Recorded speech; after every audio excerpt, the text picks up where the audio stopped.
Welcome to the channel. We got something pretty exciting today. Hope you stay tuned.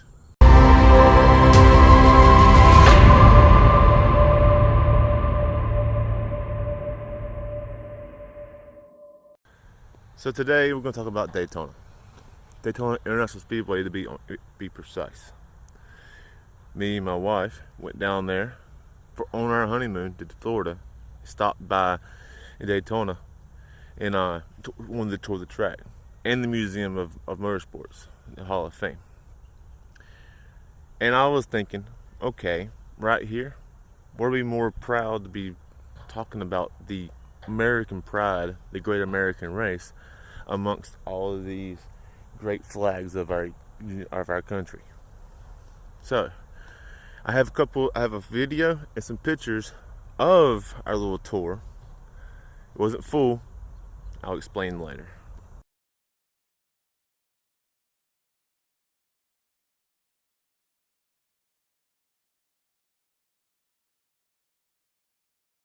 And of course, you'll see the cars of NASCAR. Now, when Bill France wanted to build a racetrack, he had three main criteria in mind. First, he wanted to have the largest track. Second, he wanted to have the fastest track. And third, he wanted to have a perfect oval. Well, he did end up with one of the largest tracks, with our Super Speedway being 2.5 miles around. He also ended up with the fastest track.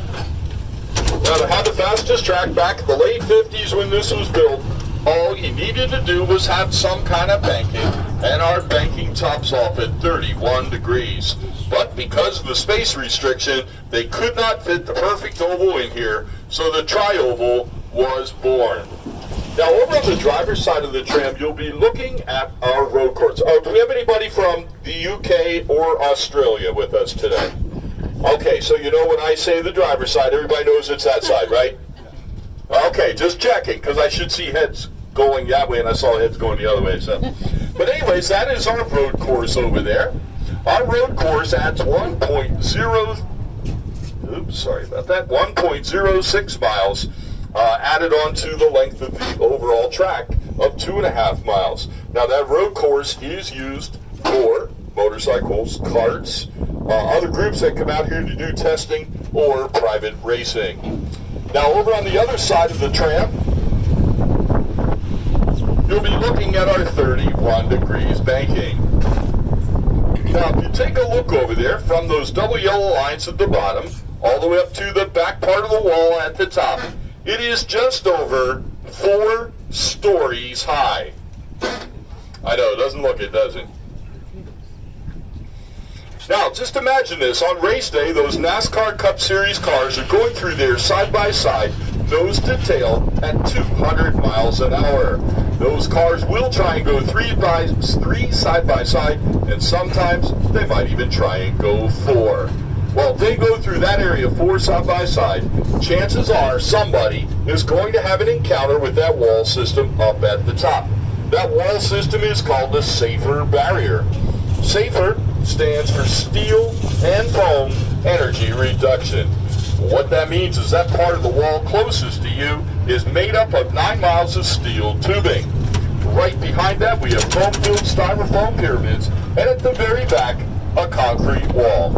If a car should get into that wall, that steel tubing will flex and bend into that foam, which will push back into that concrete wall. This causes less damage to the cars, but more importantly, less serious injuries to the drivers. All right, coming up over here on the passenger side of the tram, you will see a lake. Now, I want everybody to start thinking about why you think we'd have a lake, especially one that size, in the middle of our racetrack. We are going to talk about that later on. Now, I do want to tell you that when I started training to be a tour guide here, my trainer told me that lake was between 16 and 36 feet deep. And that was great. I was telling everybody that until one day I brought a tour right along here, and about 25 feet off the shore was a bird standing there. I had a lot of trouble convincing him that those feet were 16 feet long. All right, coming up here on the driver's side of the tram, I would like to present to everybody our $400 million renovated front stretch seating area. Renovations were completed in that seating area in January of 2016. That seating area is 0.8 of a mile long. Seating capacity is 101,500, but on race day, with our seats, our standing room areas, and our suites, we can accommodate on that side of the track alone just under 150,000 fans. Take a look all the way up to the top of those seating areas. That is 15 stories straight up. But the first thing that probably jumped out at you when you looked over there are the multicolored seat sections. This is done on purpose. It's an old television trick. When the television cameras pan across the crowd, it makes it appear that those seats are filled. However, we don't normally have to worry about that at our Daytona 500 because those seats are usually sold out. Now, our entire Speedway sits on 480 acres. Inside of these walls where you're traveling right now, we have 180 acres. Now, let me tell you what you could fit inside here if it would be possible to do so. If we could take every professional sports stadium in the state of Florida that would be used for professional baseball and football, and every professional sports arena that would be used for basketball and hockey in the state, and also the Division I football stadiums of the Miami Hurricanes, University of Florida Gators, and Florida State Seminoles, every one of those sports structures would fit inside of these walls where you are traveling right now. Over here on the driver's side, you'll see a blue guardrail. That's the far east end of our road course. Now, just past that blue guardrail, we have a 180-degree hairpin turn that we call the International Horseshoe Curve. All right, to get to our stop in the infield, we're going to be traveling through an area we call our blue garages. Oh, by the way, if you want to be a tour guide here, you have to successfully take your truck and a tram filled with people over that ramp right there. Oh, wait, no. I'm just kidding. If anybody thinks I'm serious, okay. Anyways, these blue garages, we call them the blue garages, except when NASCAR's in town. When NASCAR's in town, these are the Xfinity Series garages. Xfinity is a series right before the NASCAR Cup Series. All right, now when we get up here to make our stop, I am going to ask everybody to pull the chains down only on the passenger side of the tram, and then make your way up towards my truck. When we go inside Victory Lane, I'm going to ask you please do not go up on the stage or also into the seating area. When we get in there, I'll tell you exactly what you can do. And I've got a couple drops on my windshield up here. We don't worry about drops, though. All right, passenger side only.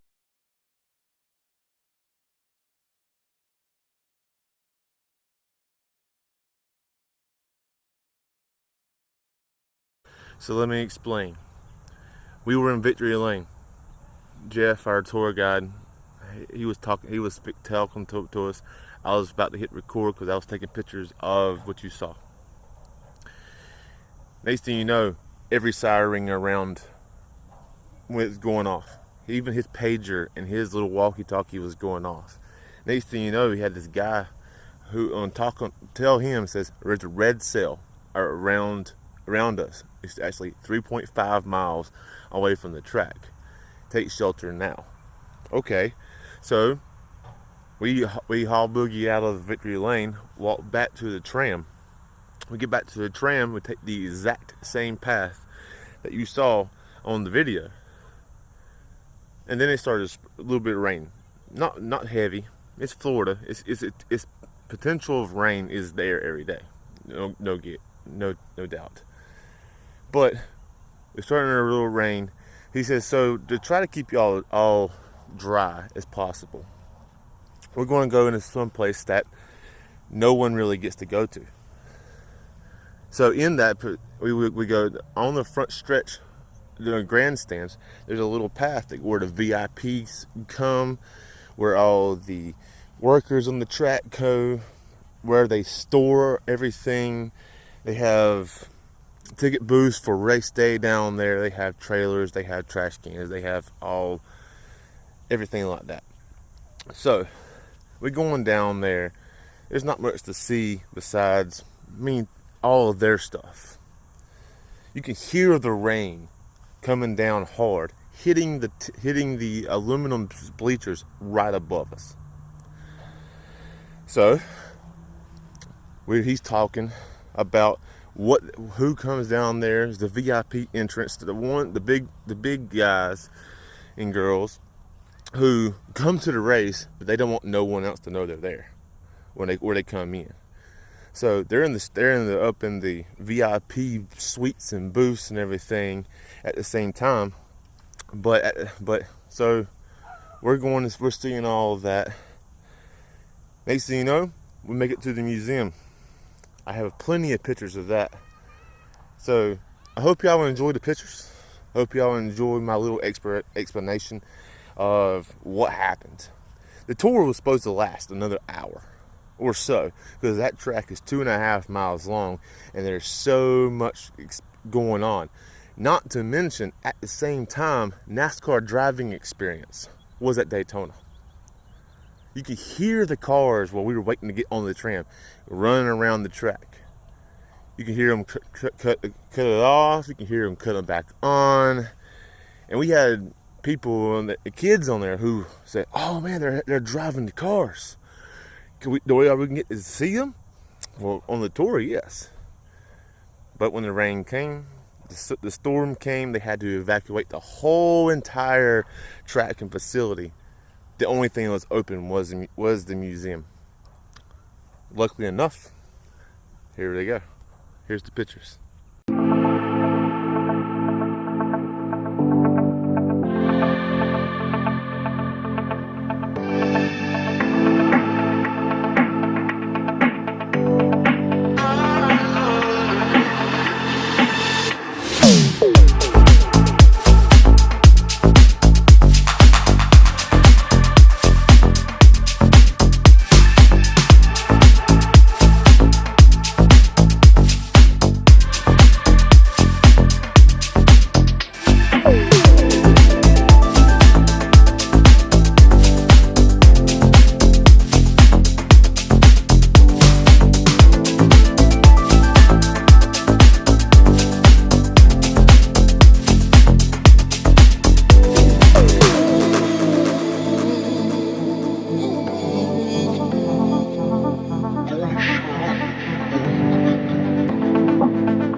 So I hope you enjoyed this video. You saw the videos, the clip that we showed, all the pictures of Daytona, International Speedway, and the Museum of Motorsports Hall of Fame.